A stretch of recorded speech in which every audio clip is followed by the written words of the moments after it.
മുസ്ലിം league മതരാഷ്ട്രവാദികളുമായി സഖ്യം ചേരുന്നുവെന്ന് CPIM സംസ്ഥാന secretary MV Govindan master.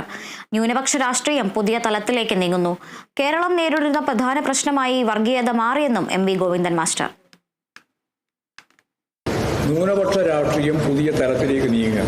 മുസ്ലിം league നേരത്തെ മതസംഘടനകളുമായി കൂടിച്ചേരുന്നുകൊണ്ട് മുന്നോട്ടേക്ക് പോകാനാണ് ശ്രമിച്ചുകൊണ്ടിരിക്കുന്നത്. മതസംഘടനകളെ കൂടിച്ചേർത്ത് ഇപ്പോൾ മതരാഷ്ട്രവാദികളുമായി സഖ്യം ചേരുകയാണ്.